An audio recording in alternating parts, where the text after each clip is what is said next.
Hello, everyone. Thank you for attending the Leadership and Innovation Lab speaker series.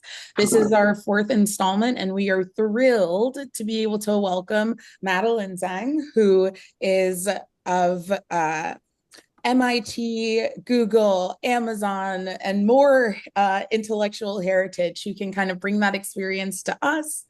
She has, of course, through those positions, gotten extensive research, teaching, and consulting experience and enjoys mentoring software engineering, web development, and game development. So she's going to talk with us today about how to become a FAANG software engineer.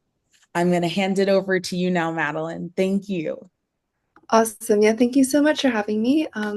As mentioned, I currently work in FAANG and I've had a fair share of internships in the past, FAANG and non-FAANG related. So this will just be my personal opinion on what what path I took to get to FAANG and kind of tips and tricks that I recommend. So that being said, let's get started. So we're going to go over couple of different topics here. We're going to start with my personal work experience. Then we'll talk about how to find opportunities, like what platforms to use and what strategies to leverage. Next, we're going to talk about what to include and emphasize in your resume. We're going to talk about how to stand out in recruiting events, like networking events. We're going to talk finally about interview tips, what to expect, and how to prep for said interviews. So first, we'll begin by going over my work experience. Okay, so this is my work experience of up to date. So most of it is internship experience, and I currently work at Google. So when my first internship, I worked at a startup where I was a mobile dev intern. That was freshman year summer. Sophomore year summer, I interned at a mid-sized company, Dimensional Insight. Junior year winter, I interned at Morgan Stanley. Also senior year winter, which is Microsoft. Junior year summer, I interned at Morgan Stanley. And then I had a special circumstance where I actually graduated a semester early, but I also wanted to keep on doing internships. So I also ended up interning at IBM and Amazon before Google. So as you can see, there's a mix of non-FAANG and FAANG here, small companies and really, really large companies. So happy to use that previous experience to try to help you with some tips and tricks that I found to be useful for the internship application and job search process. Okay, so I'm going to talk a bit about what I did at each of these internships. So when I was a mobile dev intern for Shelfie, this was a startup where basically they were making an app to gamify donating to nonprofits and such. So I worked on C Sharp and Xamarin for this, where I basically helped build their iOS app and Android app. Next, I interned for Dimensional Insight. So they basically are a business analytics platform. They create like ways to easily visualize your data. So for this, I implemented a couple of portlets, specifically the map portlet using libraries like OpenLayers 3, D3, and obviously JavaScript.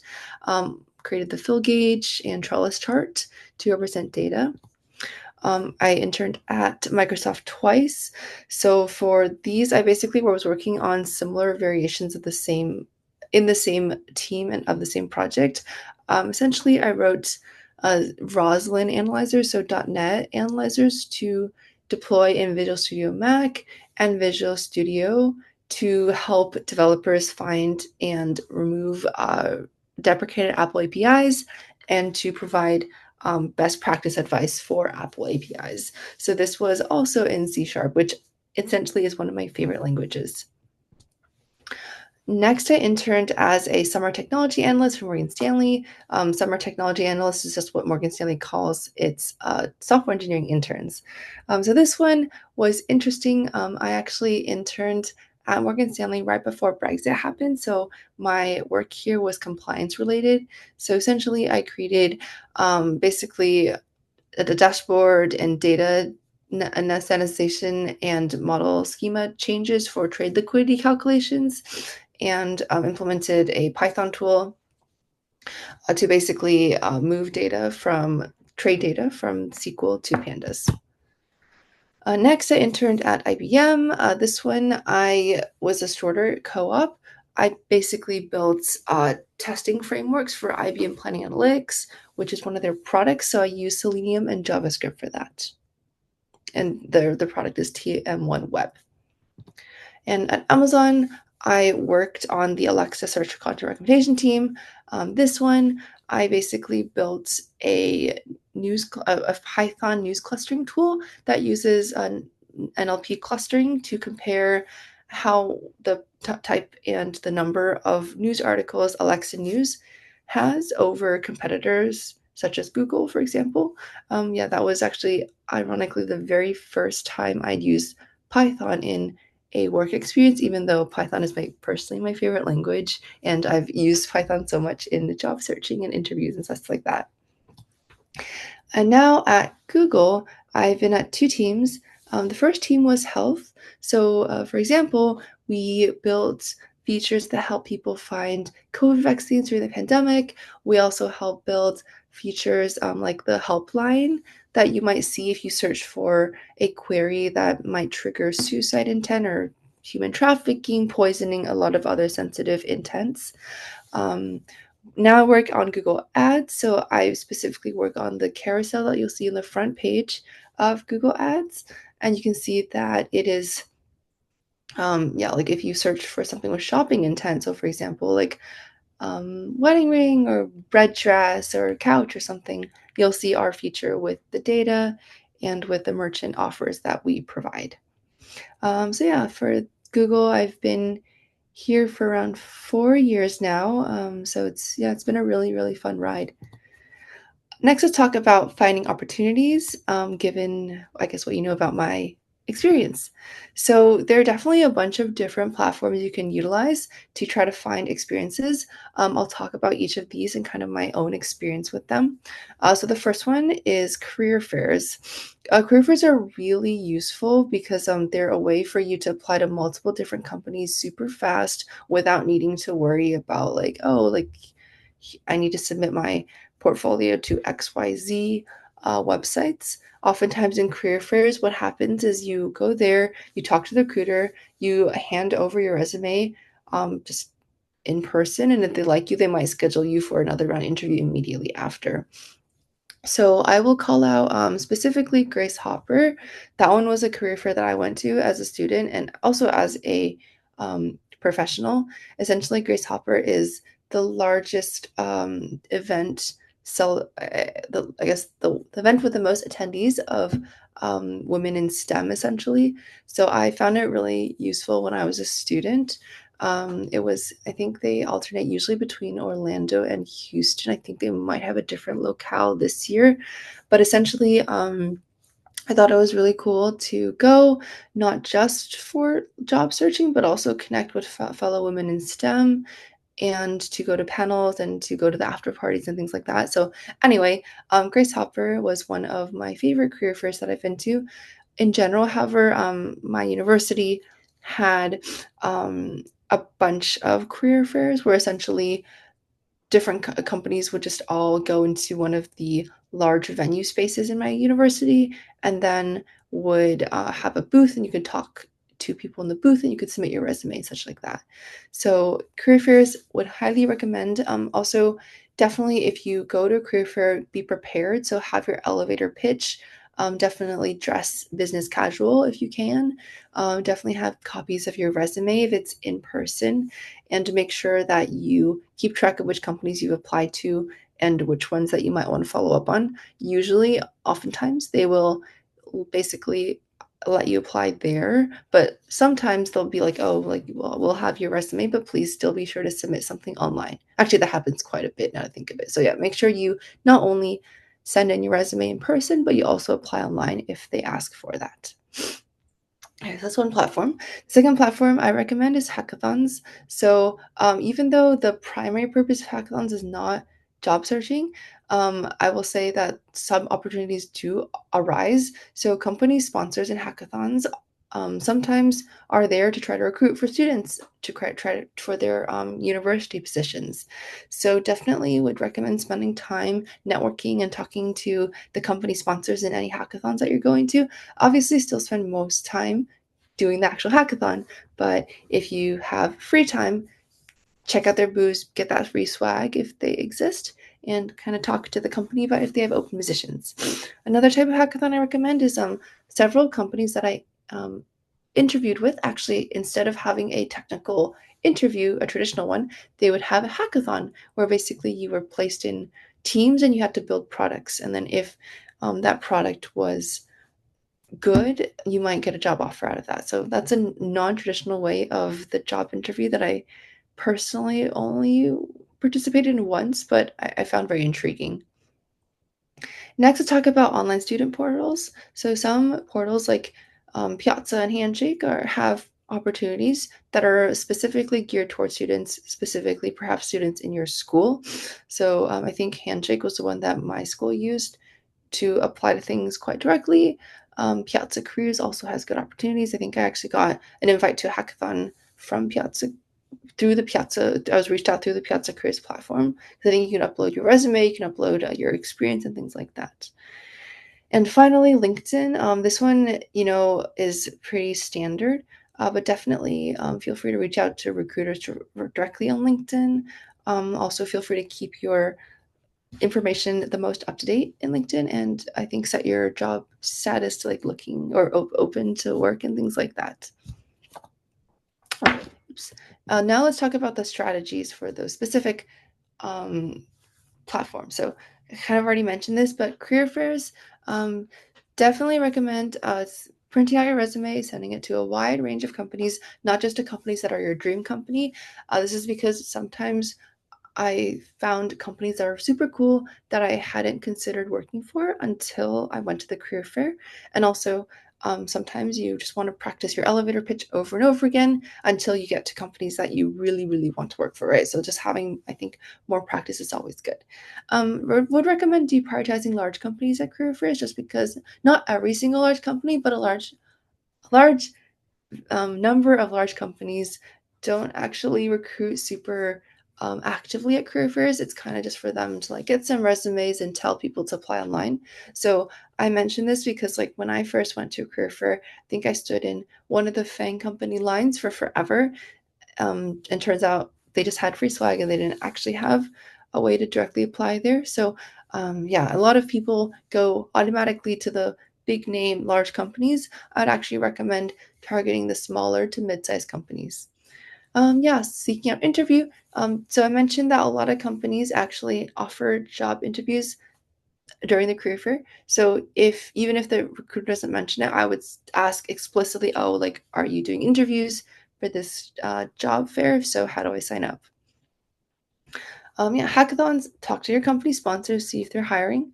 Online student portals, just keep your info, and LinkedIn, just keep your info up to date. And yeah, online student portals, you can mass apply. There's also student specific racks, so on online student portals, obviously, and on LinkedIn. Cool. Next, let's talk about building your resume. So, resume, I know a lot of people have the inclination to just like dump all of the information they can into the resume. However, you kind of have to make it very easy for a recruiter to find the pertinent information easy on your resume. So, a couple of formatting tips. Definitely recommend PDF format rather than Word. PDF is just easier for the online system to process and like parse the information. Use consistent style like parallel structure, bullet pointed to save some words. Basically, in your experience, use action words. So use like instead of the same like, oh, like I made this, made that, made this, maybe like say like coded, built, led, drove, etc. And metrics, instead of being like I decrease latency, maybe say like I decrease latency by 30% in blah blah blah blah. That basically makes your impact more quantifiable. Make sure that you keep your up-to-date contact information in case that changes, and I'd recommend including like hyperlink to GitHub in case your recruiter is curious. Some important notes to call out. Definitely try to look at the minimum and preferred qualifications for the job rec, and if they're spelled out, you would recommend like bolding the keywords that meet those qualifications and any applicable skills that you think will help. Definitely make sure to bold them or expand a bit more on them. For a student, you definitely would want to have data structures and algorithms. Some companies specifically want to really make sure that the people they interview have already taken data structures and algorithms, because that's like the class you basically need in order to ace those interviews. So don't for companies in the US, don't recommend a lengthy objective statement or references. Those sometimes references, if you get the job, they might come later, and usually companies do not want to see like your motivations, your objective statement. That would come in a cover letter if they ask. And finally, personalize. Try to make sure you're not sending just like the same old resume to everyone. Try to make sure that you're actually um, updating with the keywords for a specific rec, or that you're tailoring your experience to fit that particular company if you have time. Obviously, understand you're probably mass applying, so you don't have to personalize very much. Just maybe give like a quick, brief glance at what you're sending out before you send it out. Cool. So here are some categories of information to prioritize, or to like good things that are priorities, things that are good to have, and small things. So definitely make sure you add your education, your programming experience, and your any leadership activities or in previous job experience. Things that are good to have. Awards and honors, interests. So interests, for example, like, oh, what like things are you interested in the coding space, and try to make sure it's one page. There are very few scenarios where you would need more than one page as a student. And finally, small stuff, just make sure it's consistent grammar wise, format wise, proofread before you send, and make sure it's in PDF format.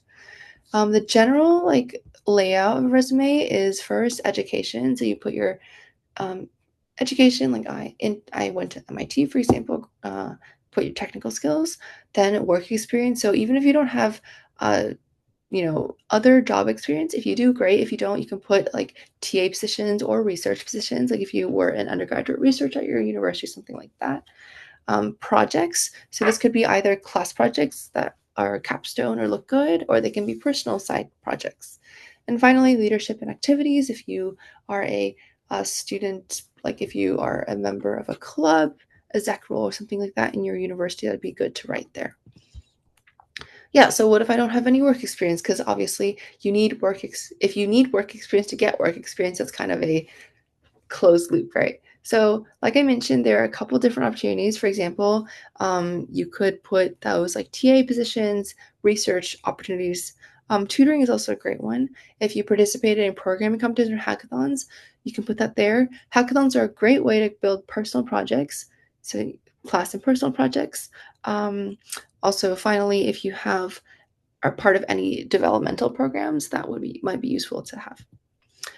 Next, let's talk about recruiting events. So before the event, here's what you should be doing. First, make sure you prepare your elevator pitch. So basically have a 30 to 60-second summary of who you are, what you do, what experiences you have, what you can bring to the table. Next, resume and LeetCode. So print out, if it's an in-person job fair or event, as many copies as needed. Brush up on data structure and algorithms, and would highly recommend doing LeetCode. So it's like interview prep, technical interview prep. So LeetCode, HackerRank are all very standard platforms for those.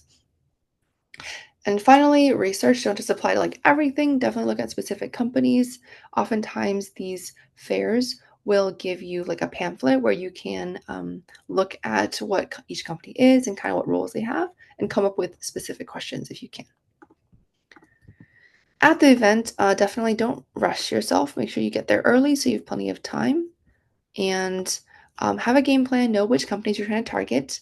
Maybe quick look each company before chatting with them. And if you have friends who are also at the event, it's helpful to kind of compare notes to see what you might want to look out for and what companies might be intriguing.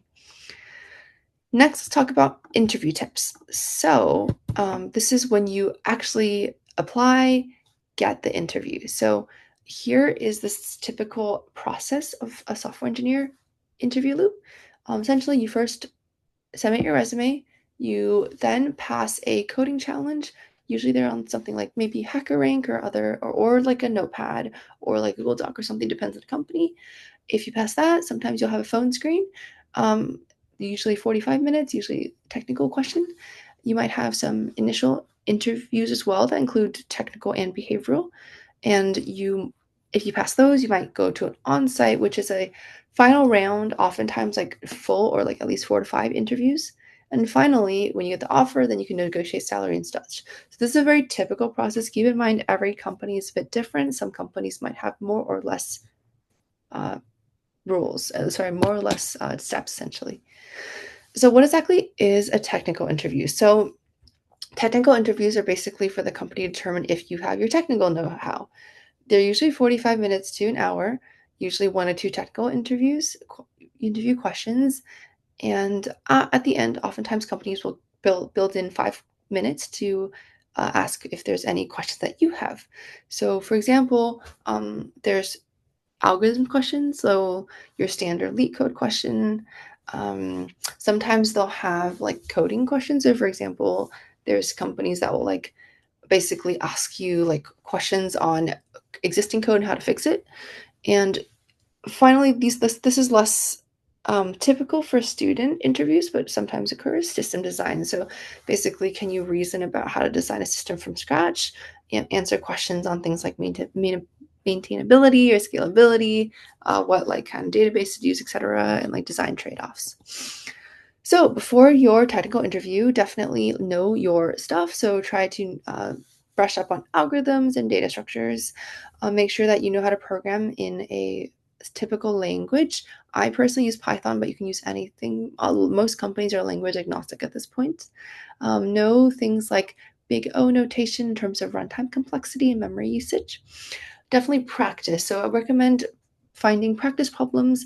There are online platforms like LeetCode and HackerRank that are really useful for this.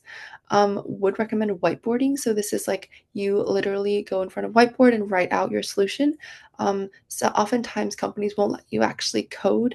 They'll have they'll not let you code in an IDE environment. You'll just be writing stuff down. So this forces you to not use autocomplete for your code, which I use way too much.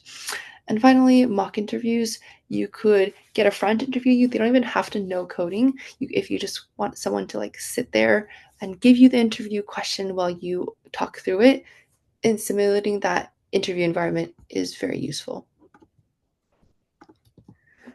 Day of, just make sure you get good sleep. Doesn't matter how much you prepare. If you're sleep deprived, you probably won't do as well as you otherwise would. Make sure your brain is nourished, so eat healthy and well before. Wear something comfortable but professional. And yeah, prepare mentally, be on timer early, and just like try to calm your thoughts and just like think positively. I know those are a bit like self-explanatory, but I find them really useful. During the interview, make sure you understand the question. Ask clarifying questions if you don't. Oftentimes, interviews are built in clarifying questions. Draw a picture if it helps.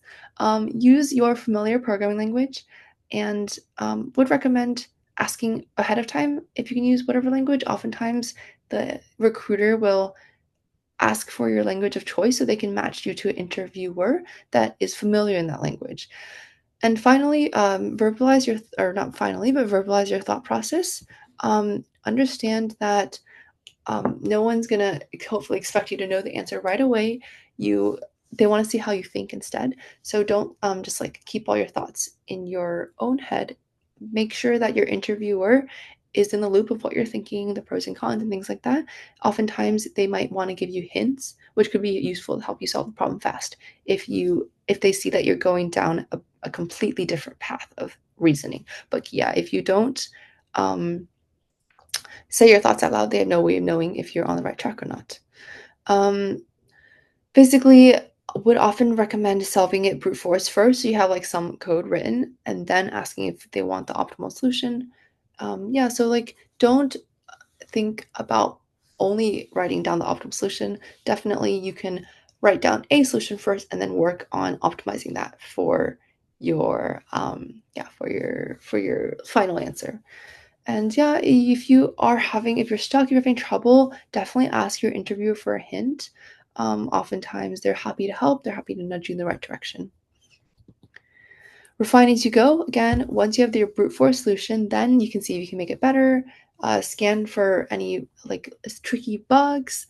Oftentimes, what helps is running it through with sample input, and then think of edge cases. And yeah, don't make things up. Just say what you know. Don't say random things, and don't interrupt the interviewer. Oftentimes, they're not may not just be giving you hints. They're also trying to figure out if you'd be good to work with on a team. And obviously, teamwork involves listening to other people. Yeah, so those are some of the tips I'd recommend for technical interviews. Yeah, I will now go through, I guess, a couple of I guess not standard interviews, but like some interview questions that I have been asked. Or I guess maybe I shouldn't say specific interview questions. I'll say like a very typical, like a example interview question that I personally did not ever get, but maybe you get. So, for example, one of them is like the parentheses matching one. So this one is like, oh, like if you're given a string and you have, you can open and close parentheses. Give me a algorithm that basically returns if it's like if it's a valid string with like the open and closed parentheses. So for example, every single left parentheses has to have a right parentheses closed, and you can't have like multiple parentheses that are open and closed. So for example, this one would highly recommend first asking clarifying questions. So an example of a clarifying question could be like, oh, can there be other letters that aren't parentheses? Can the string be length 0? What's the longest length of the string? Those are kind of just questions. Let me go back to the slide here. Let's see, where'd it go? Oh, yeah. Well, like yeah, like ask for clarification if you're unsure, since that's like a built-in thing for the interviewer to do. Like they want you to know, process, and realize that there are edge cases. There are different cases, edge and non-edge, and to ask for clarification. So yeah, I think technical interviews are definitely very scary, but they only get better the more you do them. So what I mean by that is if you just do more interviews in general, even if they're not for companies that you're the most their dream company, that's still useful because it gives you more and more practice, and that lets you like practice how you convey your thinking process, which will be useful for when you get interviews you actually want and actually are trying to do super well in. And then yeah, the platforms I mentioned, there are only a couple that I mentioned. I think I mentioned HackerRank and LeetCode. However, there's so many out there. And there's also, for example, I personally used a book called Cracking the Coding Interview, which has sample questions and also has summaries of different topics in data science and data structures and algorithms. That's a book I personally would highly recommend a lot. There's also like system design primers. For that one, would recommend watching YouTube videos. There's like practice system design, like mock system design interviews out there that are really useful. But I would say for system design, don't focus on it too much because like that's usually a interview that is more geared toward more senior roles. Usually in new grad and internship application process, they won't ask you for it, but if they do, would be good to at least look at one or two so you can have a baseline of what to expect. And yeah, like the last thing I would say is like something that I find really helpful is don't take rejection too personally.